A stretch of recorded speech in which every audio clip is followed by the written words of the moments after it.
And somehow the American people decided to give me a chance. Decided to give Al and Hillary and Tipper and all the people that came in the administration a chance. I guess what I'd like to say tonight, first of all, not with arrogance but with humility, is that we now know that there is evidence that we're right and that pulling things together and moving forward actually works. And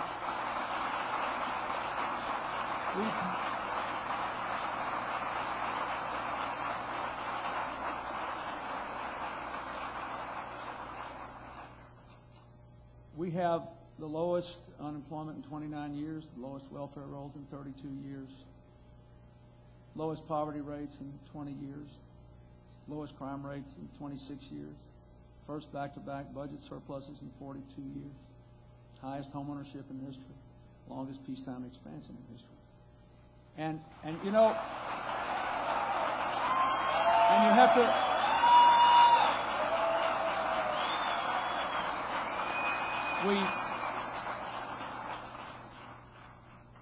15 million Americans took leave under the family leave law, and when it was vetoed in the previous administration, they said, oh, well, we got to veto this bill because if we let people take time off from work when their babies are born and their parents are sick, well, it'll ruin the small business economy.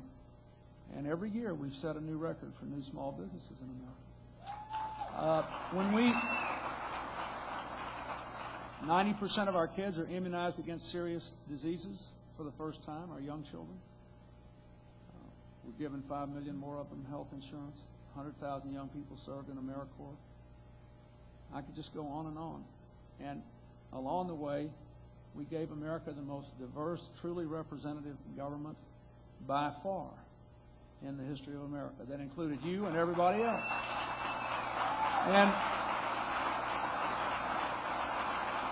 And what I want to say to you is, this is not an argument anymore. We have evidence. And so you should be of good cheer. And when you look ahead to these elections in 2000, you should be absolutely sure that anybody who's not with you knows they're doing it in the face of the evidence. And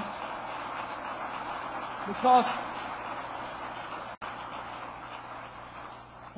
what really bothers me about what's going on in Washington now, it's like there are all these people up there making decisions in the congressional majority as if the last 6.5 years just didn't happen. And that bothers me. So I say to you, when they say, looking at the vice president and our party, they say, well, America needs a change. I agree with that. America always needs a change. We've got a lot more to do on your agenda. America needs a change. The question is not whether we'll change, but how are we going to change? How are we going to change? You mark my words, the world is changing so fast in how we work and live and relate to each other and folks around the globe that the world will change. The question is how. And are we going to use this unprecedented moment, the chance of a lifetime, to say, okay, what are our big challenges out there, and seize them? Are we going to do what got us into so much trouble in the first place? Are we going to pretend that the last 6.5 years just didn't happen? That's very important. And I want to try to put the things that you're thinking about now into that context. What are the really big challenges facing America that affect you too? One, the aging of America. I hate it because I'm doing it. But I'm the oldest of the baby boomers. The number of people over 65 will double in the next 30 years. There'll be 2 people working for every 1 person retired drawing Social Security. Now, we have never been in a position until now in my lifetime to deal with that challenge. But we now have the ability to run the life of Social Security out 50 years, to add more than a decade to the life of Medicare, to cover prescription drugs for elderly people. 3/4 of them cannot afford quality prescription drugs today. And to do it in a way that all of you who are younger than that should rejoice about, Because I can tell you, those of us in the baby boom generation are plagued with the notion that our retirement will be so expensive for our country that it will burden our children and our ability to give our grandchildren the childhoods they deserve. But we can fix it now. So I gave them a plan to do it. So far, they say no. Another thing that really bothers me, we got the largest and most diverse group of children in our school in history. Never had over 53 million children in schools. And they come from more different backgrounds than ever before. And that will be a godsend to 21st century America, if, but only if, they all have a world-class education. And I think they're entitled to it. And so,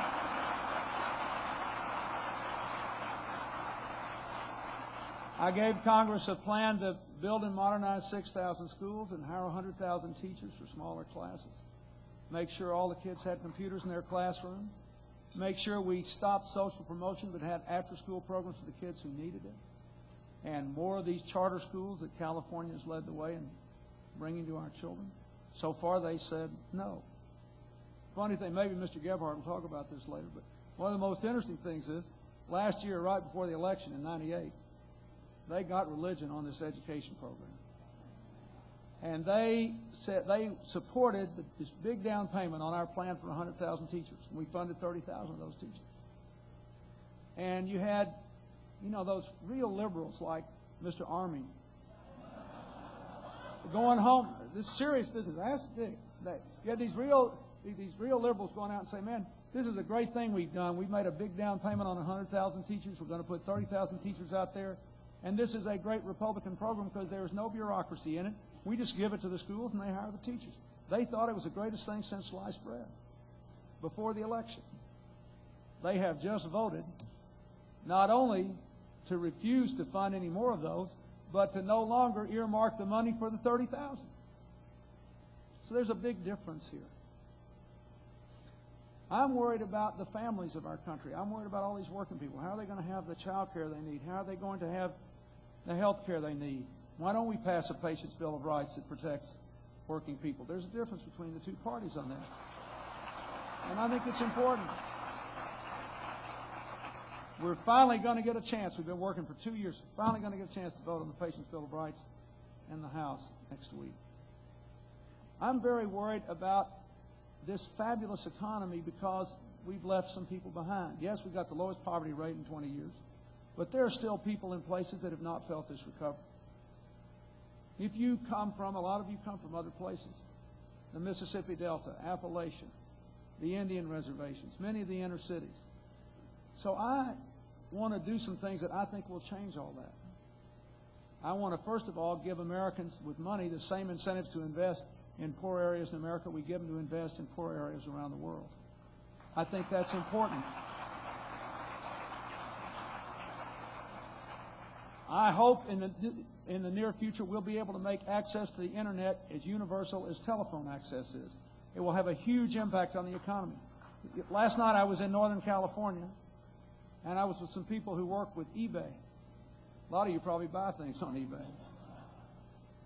Seems like everybody does, doesn't it?